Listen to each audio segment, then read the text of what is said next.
Алғашқы есеп. Массасы 1 килограмм денеге 3 секунд бойы 2 ньютон күш әсер етеді. Бастапқы мезетте дене тыныштықта болған дененің жүріп өткен жолы дейді. Так, бірінші берілген жазып алайық. Біздегі масса бар 1 килограмм. Одан кейін уақыт бар 3 секунд. Күш берілген екен 2 ньютон. Дене бастапқыда тыныштықта тұр деген сөйлемнен біз бастапқы жылдамдықтың 0 метр секунд болғанын біле аламыз. Осы орайда біздің дененің жүріп өткен жолын сұраған. Бұл есепте масса мен күшті пайдаланып, біз білеміз Ньютонның екінші заңына сүйеніп үдеуді таба аламыз. Ол күш бөлінген масса. 2-ні 1-ге бөлеміз, 2 метр секунд квадрат екенін түсінеміз. Одан кейін дене тыныштықта болғандықтан біздегі мына формуланы білесіңдер. Мына жерде V0 бізде 0 болғандықтан біз осыған салып кетеді екенбіз тек қана. Енді үдеуді біз таптық 2, уақыт бізде 3, квадратталса 9 бөлінген 2. Екеуі қысқарады да жүріп өткен жол бізде 9 метр екенін табамыз. Бізде ол F варианты. Келесі бізде теория. Гравитациялық тұрақтыны есептеген ғалым мен тәжірибе жасалған жыл. Яғни біздегі бұл дұрыс жауап 1798 жылы Кавендиш ойлап тапқан болатын. Яғни ол осындай таразыға екі массаны ілу арқылы олардың арасындағы тартылысын зерттеген болатын. Тәжірибе Ньютонның заңына негізделгенімен, ол Ньютон гравитациялық тұрақтыны есептемеген, тек ол заңның түрін ұсынған. Сол үшін бұл теорияда бізде дұрыс жауабы А, Е варианттары болады екен. Келесі есеп. Так, берілгені бізде массасы 1 тонна машина, радиусы 80 метр. Так, масса бізде тонна. Ал оның радиусы бізде 80 метр. Егер оның центрге тартқыш үдеуі 5 метр секунд квадрат болса, яғни нормаль 5 квадрат, машинаның импульсын сұрап тұр екен. Яғни центрге тартқыш үдеудің формуласын еске түсірсек, V квадрат бөлінген R. Осы жақтан біз қазір нені таба аламыз? Жылдамдық таба алады екенбіз. Ол бізде түбір асты AR болады. 5-ті көбейтеміз 80-ге. Оны түбір астынан шығарсақ, бізде жылдамдық шығады. Так, 5 жердегі 80 400, содан 20 шығу керек. 20 метр секунд. Импульстың формуласы бізде mv. Енді осыған саламыз. 20 көбейтілген 1000. Бұл жақта бізде мынау 2000 болып кетеді, А варианты. Так, мына жақта 1, 2, 4 дәреже, мына С варианты келеді. Мынаны 6 дәрежесіне көбейтсек, осы вариант шығады 20 000. Одан кейін 20 000-ның өзі тұр міне. Болды. С-да деген осы екі вариант дұрыс болады екен. Келесі есеп бізде қазір. Массасы 2 килограмм шарды кемен соғады. Яғни массасы бізде 2 килограмм шарды кемен соғады. Осыдан кейін ол 3 метр секунд жылдамдықпен қозғала отырып, яғни M1, V1 3 метр секундпен қозғала отырып, тыныштық қалпындағы массасы 1 килограмм шарға соғылады. Яғни оның тыныштықтағы шардың V2-сі 0 метр секундқа тең. Одан кейін M, оның массасы M2 бізде 1 килограмм. Шардың соқтығысқаннан кейін жылдамдықтарын анықтаңдар дейді. Яғни V штрих, V1 штрих, V2 штрихты сұрап тұр екен. Так, бұл есепті шығару үшін алдымен қазір мына заттарды қолдану керек. Бізде серпімді соқтығысқан кездегі формуланы жазайық. Так, M1, M2, V2 тең m1 v1 штрих плюс m2 v2 штрих. Енді осы жақтан m1-лерді бір жаққа, m2-лерді бір жаққа жинайық. m1 v1 минус m1 v1 штрих тең m2 v2 штрих минус m2 v2, осы бетке қарай оң жаққа өткіздік. Енді жақшаның сыртына бірдей m-дерді шығарып тастаймыз. m1 жақшаның сыртына кетеді. Мынаның ішінде v1 минус v1 штрих қалады. Мынаның сыртында m2 так v2 штрих минус v2. Бұны осылай қалдырайық. Мынаны дәл осылай қалдырайық. Қазір астын былай қоршап қоя салайық. Келесі кезекте бізде нелердің энергиялардың осы орайда сақталуын жазайық. Импульсқа осы жақта байланысты болып, әрине mv кинетикалық энергиялар m1 v1 квадрат бөлінген 2 плюс m2 v2 квадрат бөлінген 2 тең m1 v1 штрих и үстінде квадрат бөлінген 2 плюс m2 v2 штрих үстінде квадрат бөлінген 2. Барлықтарында 2 болғандықтан оларды қысқартып тастай аламыз. Сол кезде бізде қазір қалған заттарды жазайын. Бізде осындай заттар қалды. Так, қазір штрих бар еще. Так, штрих и 2. Ананы 12 деп ойлап қалмаңдар, шатас кетпеу үшін солай берілген. Так, бізде енді тура үстінде жасаған секілді n-дерді бір жаққа жинаймыз. Бірдейлерді. m1 v1 квадрат минус m1 v1 квадрат штрих тең так m2 v2 квадрат штрих минус m2 v2 квадрат. Енді мына жақтан массаларды жақшаның сыртынан шығарамыз. v1 квадрат минус v1 квадрат штрих. Мына жақтан да дәл солай. v2 штрих квадратпен так. Мынада тоже. Енді қараңдар, жақшаның ішінде 2 квадраттық таңба бір-бірінен азайтылып тұрғандықтан математикалық жолмен біз қазір былай аша аламыз оны. v1 жоқтан квадраты болмайды. Так. Мынаны өшіреміз. v1 минус v1 штрих тағы бір жақша ашамыз. v1 плюс v1 штрих. Келесі m2 так, мына жақта да дәл сол формула бойынша v2 минус v2 штрих минус v2 и тағы да жақша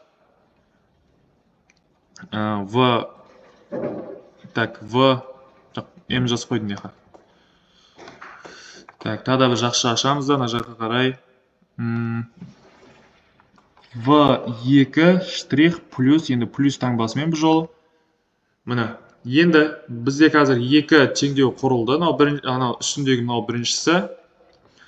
Мынау біздің қазір жазған бұл екіншіміз. Ары қарай мен қазір басқа түспен жазайын, шатас кетпес үшін. Так, енді осы теңдеуді мына бұрышқа жазып алайын. Бізде бұл m1 v1 минус. Құрметті оқушылар, қазір мен мына жақта маған жай керек болғандықтан мына тұстардың барлығын түсіндіңдер деген ойдамын.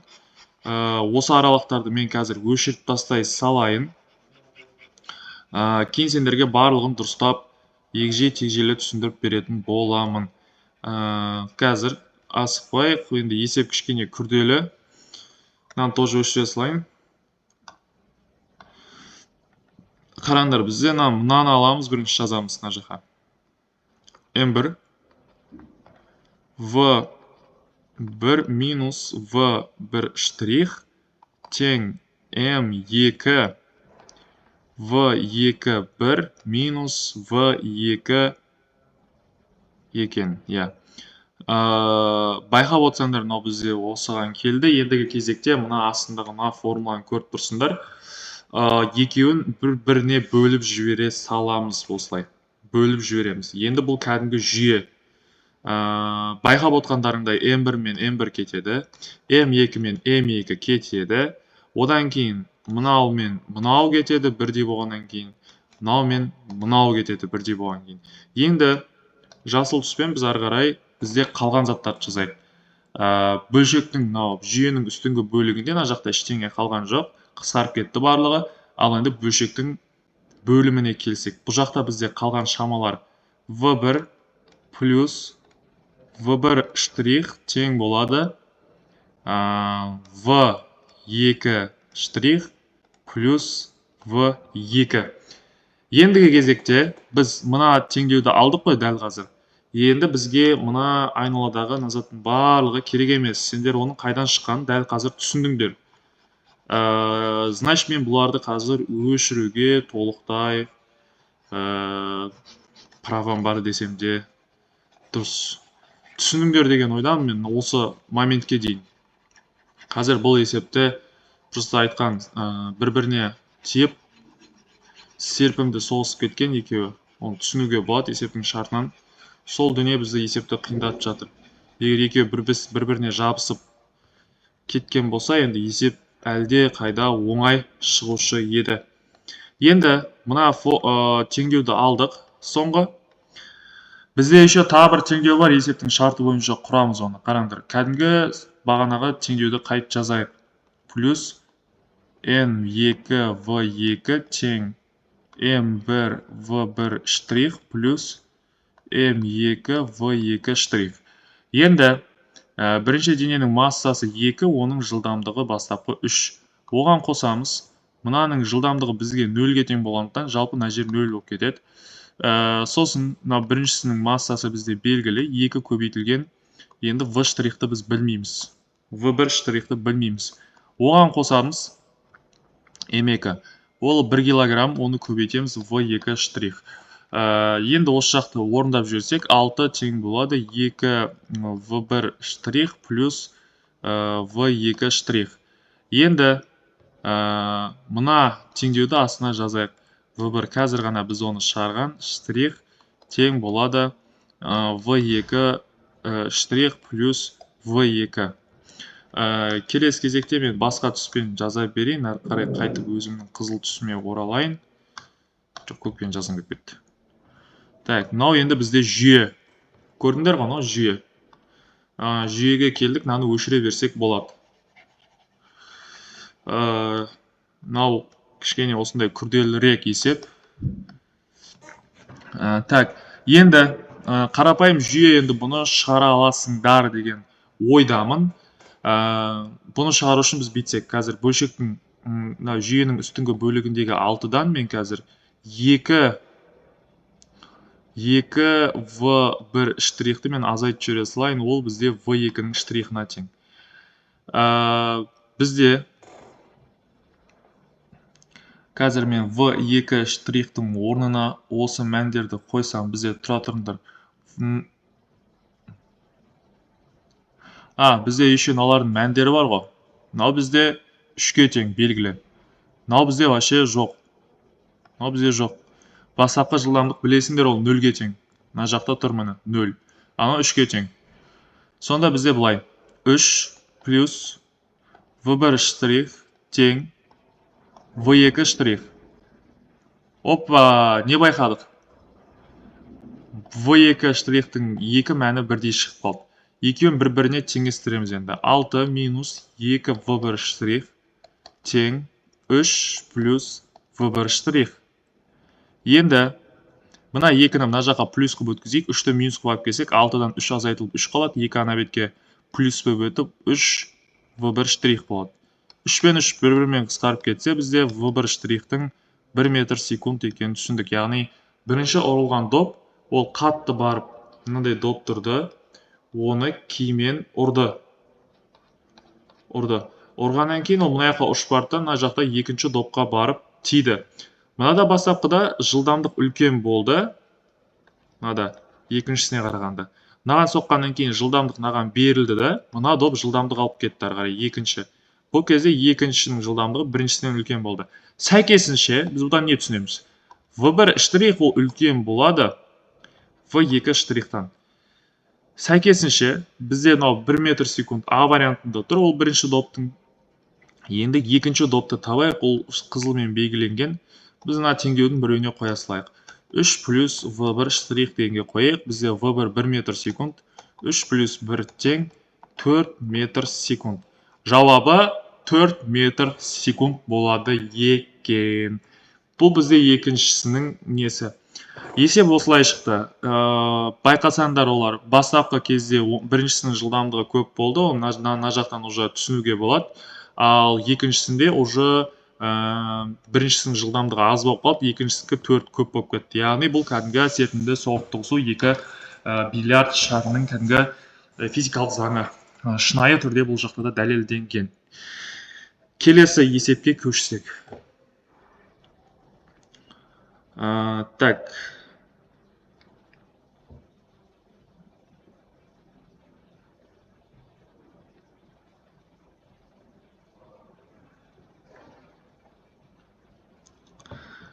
Берілгені белгілі бір ортада электромагниттік толқындар, яғни электромагниттік толқындар 3 көбейтілген 10-8 дәрежесі метр секунд жылдамдықпен таралады. Жоқ, бұл толқын емес, бұл С. Жарық жылдамдығы. Егер олар вакуумдегі жиілігі 1 мегагерц болса дейді. 1 мега, 10-6 дәрежесі білетін шығарсыңдар. Электромагниттегі вакуумдегі толқын, яғни бізден толқынды сұрап тұр екен. Енді бұл өте оңай есеп. Толқынның формуласын еске түсірсек ТВ. Енді жылдамдығы, енді бұл жақта жарық жылдамдығын рөлін ойнап тұр. Ал Т деп отқанымыз ол 1 бөлінген нью. Сонда біз осыны ашатын болсақ, 1 бөлінген нью көбейтілген S, ол бізде S бөлінген нью деген формуланы шығарады екен. Яғни бізде С деп отқанымыз 3 көбейтілген 10-8 дәрежесі, оны бөлеміз 1 көбейтілген 10-6 дәрежесіне. Сонда жауабы 3 көбейтілген, мына екеуі қысқарып кетсе 2 дәреже қалады. 300 метр деген жауап шығады екен. Ол бізде А вариантына және Е вариантына сәйкес келеді. Мынау 3000 деген ол вообще өтірік. Келесі бізде 6-шы есеп.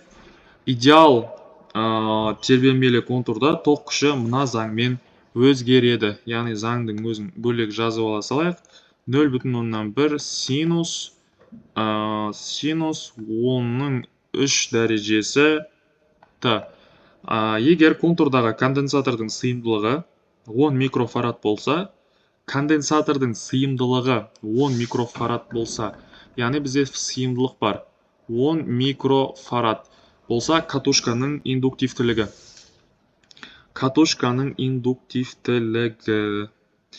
Яғни бізде на L-ді сұрап тұр екен.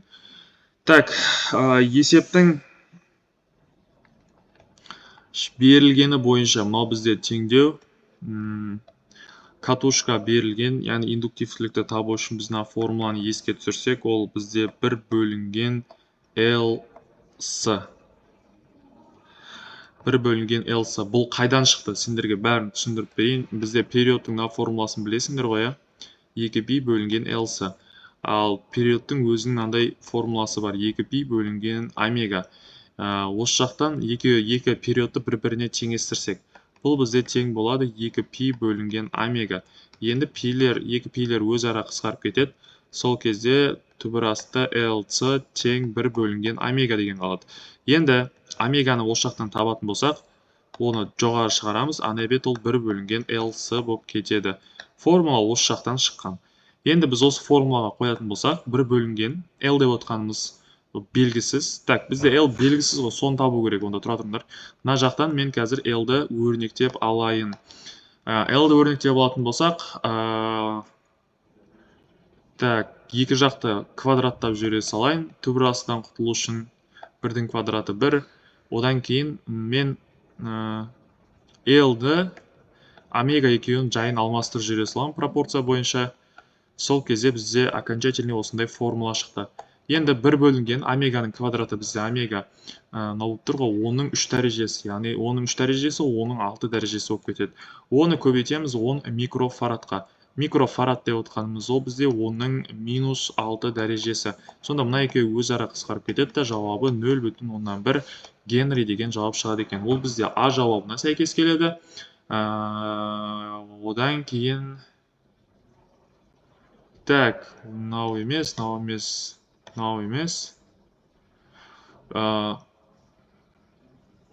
Так, негізі бұл 10-ның -1 дәрежесі.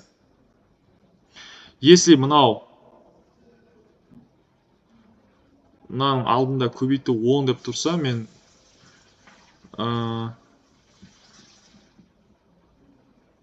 жоқ, мынауда кірмейді. Тек қана А жауабы.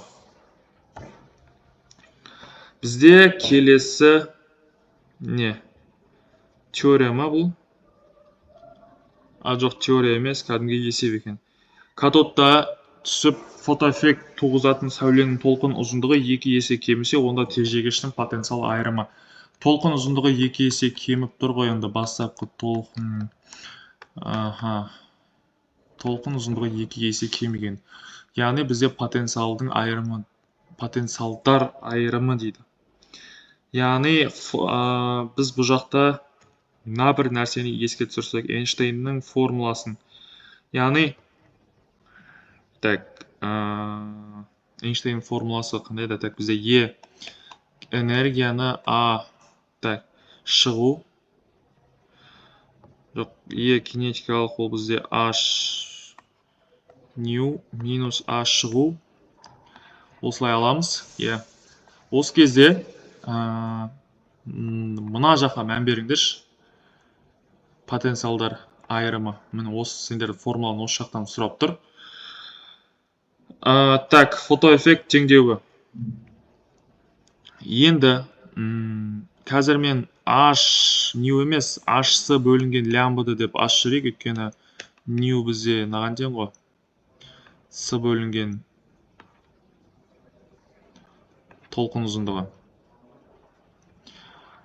Ньюдің орнына қойылған кезде. Енді бұл жақтан біз не байқаймыз? Бұл энергия тең. Қараңдар, бізде сәйкесінше толқын ұзындығы қазір 2-ге азайса, бұлай 2-ге бөлсек, бұл 2 төбеге пропорциямен көбейтіліп кетеді, 2 жоғары шығып кетеді. Сонда энергия 2 есе артады деген сөз. Тура пропорционал. Есеп қарапайым. 2 есе артады. Е жауабына кіреді екен. Келесі біздегі есеп ол темір пластинаға түскен сәуледен дейді. Так. Темір пластинаға түскен сәуледен фотоэффект жүріп жатыр. Фотоэффект барысында бұрыш ұшып шыққан электрондардың максималды кинетикалық энергиясы 6 электронвольт. Яғни қазір есептің берілгенін жазып алайық. 6.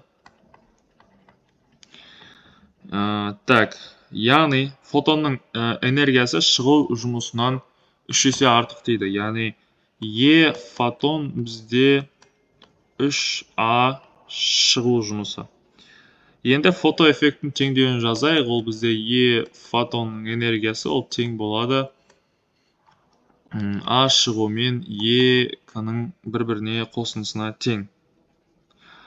Осыны қолданып, мынаны просто оның қазір жайына қойып жүрсек, 3 тең болады А шығу плюс, так, 3А ғана жүрді. А шығу плюс Е-кі. Енді шығу жұмысын бұл жақтан табуға болады. Бізге мынаның мәнін беріп қойған.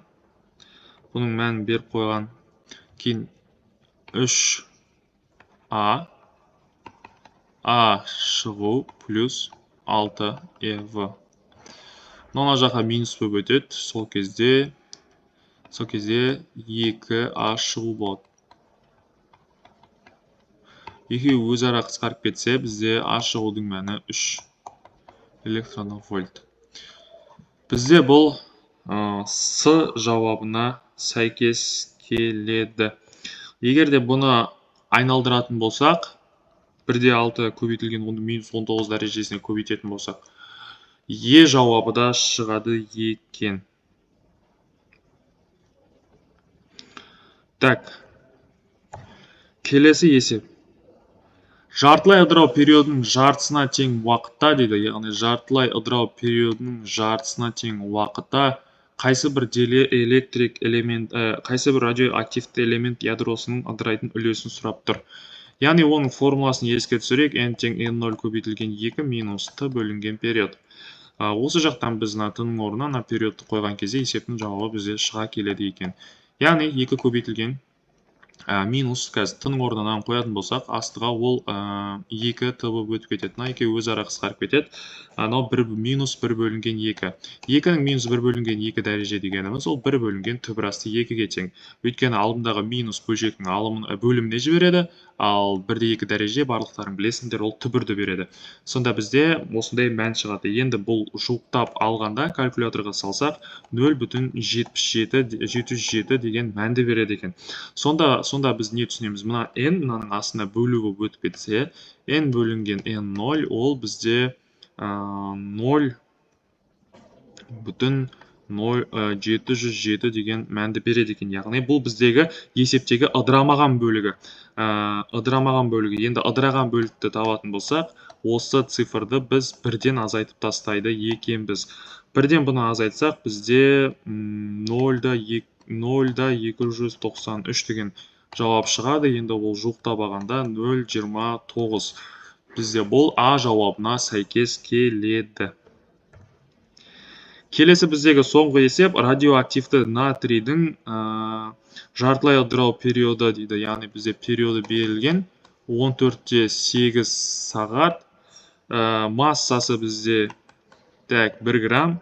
Радиоактивті натрий 7-4 сағат. Бізде еще сағат берілген. 4 сағат. Масса бар. Мольдік масса берілген. 24 грамм моль. Одан кейін бізде тағы не берілген? Авогадро тұрақтысы, жазбай қойын, төбеде тұр. Бірінші кезекте біз есеп шығару үшін мольдік нені тауып алайық. Санын табайық. Ол бізде барлықтарына белгілі формула m бөлінген үлкен m, малярлық масса. Яғни ол 1 грамм деп отқанымыз 1 көбейтілген оның минус 3 дәрежесі, ал малярлық масса 24 көбейтілген оның минус 3 дәрежесі. Екеуі өзара минус 3 дәрежелер өзара қысқарып кетеді. Бірді біз 24-ке бөледі екенбіз. Бірді мен қазір 24-ке бөлсем, бізде 0-ге 0 мынандай сан шығады екен. Мына бір сан шықты, моль. Өлшем бірлігін жазып жүрейік.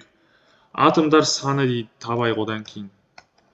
Ол әрине барлықтарымыз білеміз, онадан шыққан формула n0 бөлінген n авогадро. Осы жақтан n0-ді табатын болсақ, анау пропорциямен неге көбейтіліп кетеді авогадро тұрақтысы.